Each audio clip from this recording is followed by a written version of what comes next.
Os invito a que abráis vuestra Biblia por el Evangelio de Lucas, por el capítulo 18, allí es donde estaremos meditando, o serán los versículos que utilizaremos de base para seguir viendo que Cristo es supremo.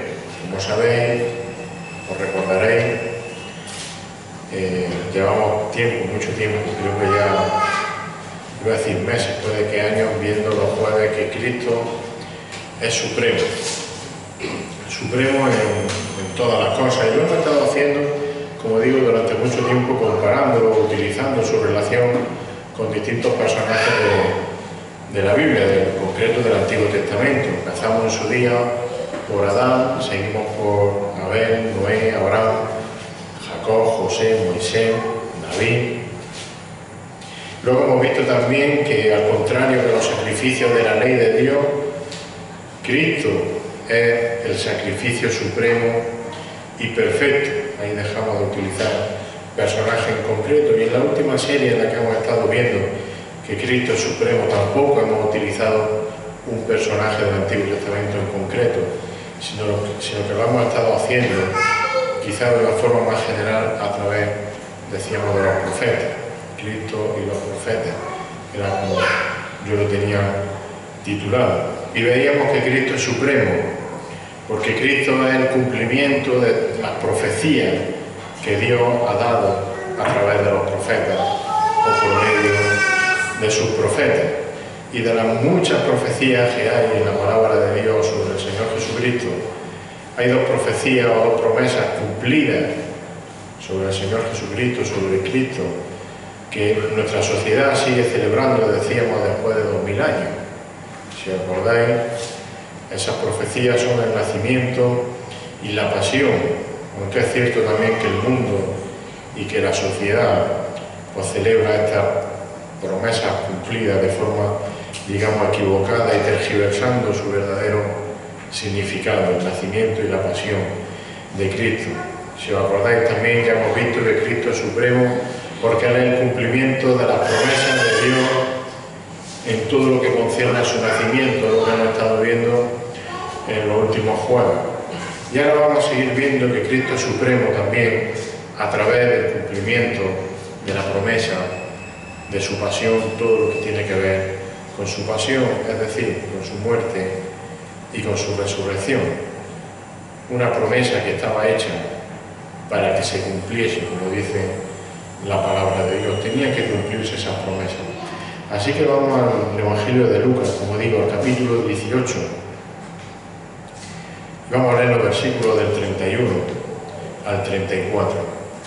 Lucas capítulo 18, versículos 31 al 34. Dice así la palabra del Señor: que tomando aparte a los 12, Jesús les dijo: mirad, subimos a Jerusalén, y se cumplirán todas las cosas que están escritas por medio de los profetas acerca del Hijo del Hombre.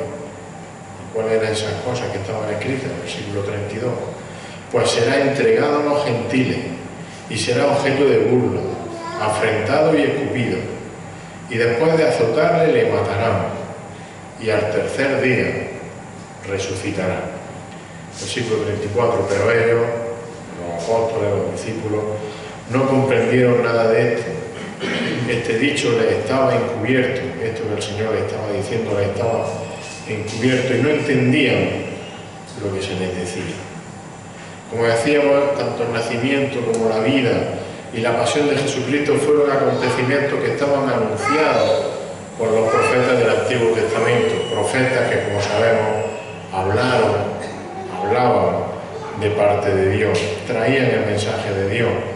Y son tantas las referencias sobre estos acontecimientos que rodean primero el nacimiento de Cristo y luego los otros, que podríamos estar mucho rato leyéndolos y nombrándolos. No tendríamos tiempo para recordarlos todos, pero por ejemplo sobre el nacimiento que hemos estado viendo los días pasados, un par de ejemplos.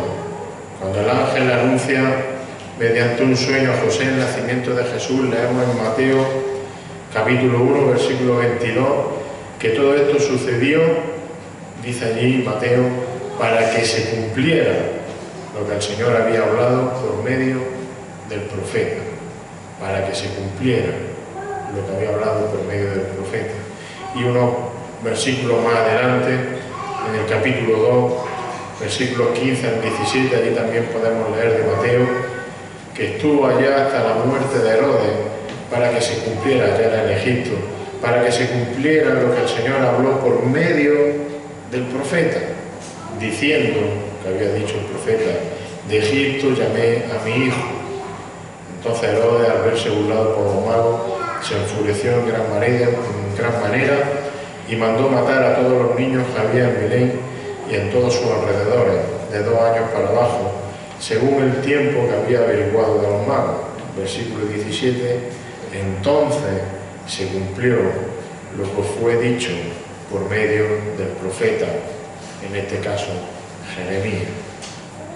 Y estos versículos son ejemplos, como decía, sobre el nacimiento, pero por otro lado lo que conocemos como la pasión de Cristo, la pasión del Señor, es decir, la muerte y la resurrección, es una cosa que tanto en el Antiguo Testamento como en el Nuevo Testamento podemos decir que es el tema central o principal de la palabra de Dios. La muerte y la resurrección de Cristo, como digo, es el centro de todo el plan de Dios. Una muerte y una resurrección que tiene un objeto principal. Y ese objeto principal es traer gloria al nombre de Dios. Y traer gloria al nombre de Dios por medio de lo que produce esa muerte, que es la redención de los pecadores arrepentidos. Y fijaros, de entre todas las veces que se menciona la pasión de Cristo en la Biblia, o si hacemos como un pequeño examen, una pregunta, ¿cuál es el anuncio más antiguo de la pasión de Cristo? ¿Dónde se encuentra el anuncio o la primera vez que se anuncia esa pasión de Cristo en la palabra? Pues el primer anuncio lo encontramos en lo que se conoce como el protoevangelio. Es decir, está en Génesis 3:15. Allí tenemos el primer anuncio de lo que es el Evangelio de Cristo, el protoevangelio, el primer anuncio de su muerte, una muerte que era para vencer al diablo y para vencer a la simiente del diablo. Acordaron Génesis 3:15, y pondré, dice allí el Señor, enemistad entre tú, le dice la serpiente, entre tú y la mujer, y entre tu simiente y su simiente. Dice él, la simiente de la mujer, Cristo, el protoevangelio, te herirá en la cabeza, te destruirá, le dice Dios a la serpiente, a Satanás. Y luego dice al final, y tú lo herirás en el calcañar. Tú sí creerás que lo habrás vencido en la cruz, porque lo verás muerto durante 3 días en la cruz, creerás que lo habrás vencido, pero eso será solo una herida en el calcañar, como una herida en el pie, pero él te herirá en la cabeza, él te destruirá. Es la primera reseña, como decimos, a esa pasión, a esa muerte de Cristo en la cruz. Lo precioso de esto es que desde el primer momento, desde el mismo momento de la caída, en Génesis 3, vemos que Dios ya promete y anuncia la única solución posible para el perdón de los pecados y para la reconciliación con Dios. Y esa promesa es que un sustituto va a tomar el lugar del pecador para pagar la culpa que la justicia de Dios demanda por el pecado, por nuestro pecado. Y como hemos leído en el pasaje de Lucas 18, Jesús les dice allí a sus discípulos, tomándolos aparte, dice, como prestáis atención a lo que voy a decir, se va a cumplir todo lo que los profetas han dicho sobre mí, sobre él, sobre Jesús. Y en el capítulo 53 del libro del profeta Isaías, quizá encontramos el pasaje, uno de los pasajes del Antiguo Testamento que habla con mayor claridad, que como digo está a lo largo de toda la Biblia, pero Isaías 53 quizás sea el pasaje del Antiguo Testamento que habla con mayor claridad, con mayor exactitud sobre esa pasión y sobre ese sufrimiento del siervo de Dios, del varón de dolores, como se le llama allí, en Isaías. Y es que en Cristo se cumplen todas esas promesas escritas en Isaías 53 sobre la pasión de este varón de dolores. Unas promesas que, como vemos, están escritas en Isaías, anunciadas más de 600 años antes de que ocurriesen.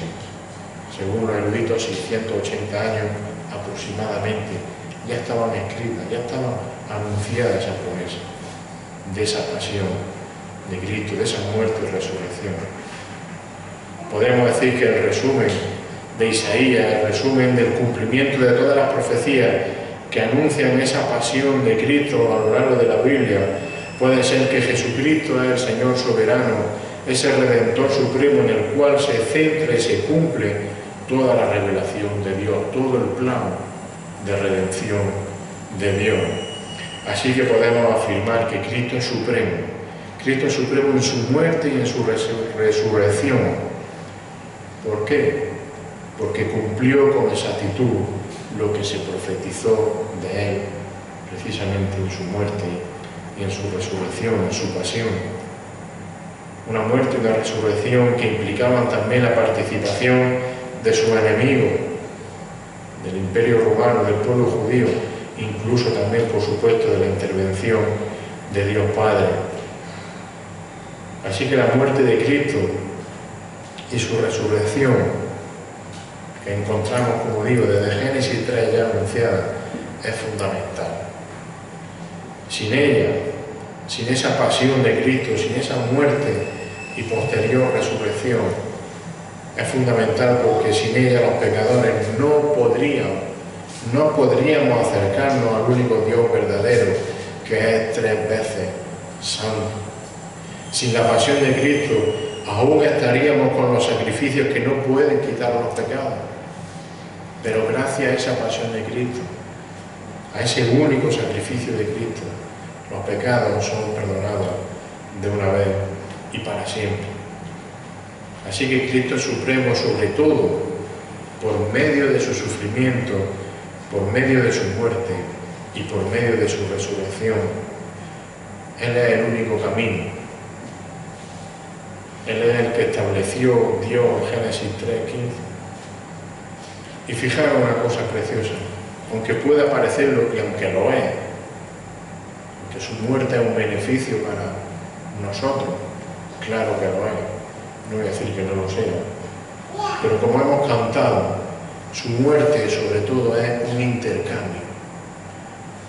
Su pasión produce un intercambio total, un intercambio que era necesario para nuestra regeneración, para nuestro cambio de muerte a vida. Y eso lo leemos en Isaías, precisamente, capítulo 53. Y entre todos los versículos preciosos de ese capítulo, fijaros los versículos 4 al 6. Allí vemos ese intercambio. Dice, ciertamente, Él llevó nuestras enfermedades, cargó con nuestros dolores. Con todo nosotros le tuvimos por azotado, por herido de Dios y afligido. Mas Él fue herido por nuestras transgresiones, molido por nuestras iniquidades. El castigo por nuestra paz cayó sobre Él, y por su herida hemos sido sanados. Todos nosotros nos descarriamos como ovejas, nos apartamos cada cual por su camino, pero el Señor hizo que cayera sobre Él la iniquidad de todos nosotros. Un precioso, incomparable, inmedible intercambio que no merecíamos, ni muchísimo menos. Ese es nuestro gran beneficio en la muerte y resurrección de Cristo, ese intercambio por el cual ahora nosotros hemos pasado de muerte a vida, ese intercambio por el cual ahora, como hemos cantado también, somos llamados, podemos ser llamados hijos de Dios. Por esa pasión, por ese sufrimiento, por esa muerte y resurrección de nuestro Señor Jesucristo. Por eso a Él, a Dios, debemos darle toda la gloria, porque Él preparó, como hemos leído también, o como intuimos de la lectura de Génesis, Él preparó un cordero definitivo, incluso antes de crear el mundo. Él ya había creado la solución antes de la caída. Como hemos leído en Lucas 18, en el versículo 34, este mensaje puede ser locura. Para muchos, difícil de entender. Para en aquel momento, fijaros, para los discípulos, todo este hecho del sufrimiento y de la pasión de Cristo estaba incluso encubierto para que no entendieran que esa muerte que estaba a punto de ocurrir poco tiempo después era el cumplimiento de las profecías dadas por los profetas, era el cumplimiento de las promesas de Dios. En aquel momento no lo entendían, estaban cegadas su vista, por así decirlo, su entendimiento, pero a su momento, cuando Dios determinó que era el momento, cuando Dios eligió y escogió el momento, cuando Él quiso, Dios abrió entonces el entendimiento de aquellos discípulos y de muchos más, para que entendieran, como nosotros hemos entendido también en algún momento de nuestra vida, la grandeza de esa obra redentora de Cristo. Y estos pasaron de no entender aquel mensaje, de no entender esa muerte y resurrección de Cristo. Cuando la entendieron, pasaron a predicarla por todo el mundo, aquellos apóstoles, aquellos discípulos. Así que nosotros hoy en día pidamos al Señor también que abra los corazones de aquellos que escuchan este mensaje, que muchos no entienden, que abra los corazones de las personas que escuchan la proclamación del Evangelio que fue anunciado por los profetas, que fue anunciado por los apóstoles, que podemos anunciar nosotros, y que sobre todo, y ahí su importancia, fue cumplido en Cristo. Y ese es su valor, porque ese mensaje fue cumplido en Cristo. Por eso Cristo es supremo. Y cuando comprendemos el significado de esta muerte de Cristo en el lugar de los pecadores, cuando entendemos el valor de este precioso, impresionante intercambio,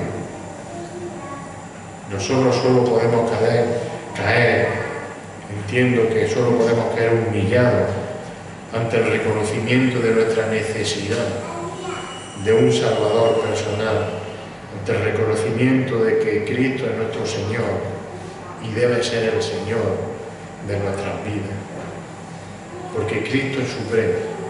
Por eso nos tenemos que rendir ante Él. Supremo porque su pasión, es decir, porque su muerte y su resurrección se cumplió perfectamente según había sido anunciada por los profetas y a lo largo de toda la palabra de Dios. Una muerte y una resurrección que, como decimos, produce salvación a todo aquel que reconoce su pecado y que cree en Jesucristo como el único que puede salvarle, gracias precisamente a esa muerte sustitutiva en la cruz. Así que nuestro deseo, nuestra oración en esta noche y cada día debe ser que esa pasión de Cristo, es decir, su muerte y su resurrección, traiga nueva vida a los que están todavía muertos en su delito y en su pecado. ¿Y todo ello para qué? Lo hacíamos al principio. Todo ello para la gloria de aquel que es supremo en todo y sobre todo. Supremo porque su pasión se cumplió tal y como habían dicho los profetas de parte de Dios. Ese es nuestro Dios, ese es nuestro Señor Jesucristo y ese es el que adoramos, al que es supremo, porque su muerte y su resurrección se cumplió tal y como Dios había anunciado y ordenado. Que el Señor bendiga su palabra en esta noche. Señor, te damos gracias una vez más, porque en cualquier rincón de tu palabra, Señor, vemos como tú eres el Dios soberano, el Dios todopoderoso, el Dios santo, justo también y lleno de amor, que, Señor, todo lo que promete lo cumple. Tú eres fiel a ti mismo, Señor, y esa es la garantía que tenemos de nuestra salvación. la garantía de lo que tú has prometido, Señor, lo vas a cumplir. Señor, y a pesar de nuestro pecado, a pesar de nuestra iniquidad, a pesar de que nacemos ya apartados de ti, vivimos apartados de ti, Señor, tú has provisto a tu Hijo Jesucristo, Señor, como ese Cordero perfecto, Señor, que pasó por toda la humillación innecesaria e injusta, pero tú quisiste que fuese así, que el Cordero perfecto, el Dios perfecto, pagase en la cruz de Calvario por nuestro pecado.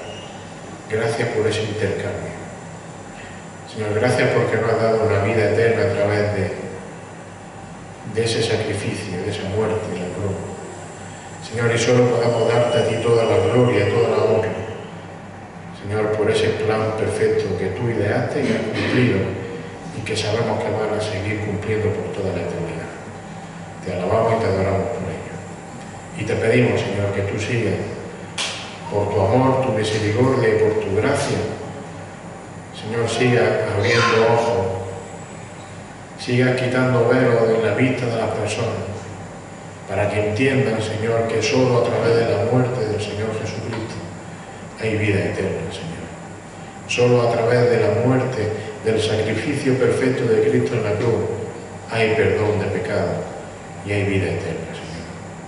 Te rogamos, Señor, que tú sigas llamando a personas a salvación. En el nombre de Jesús. Amén.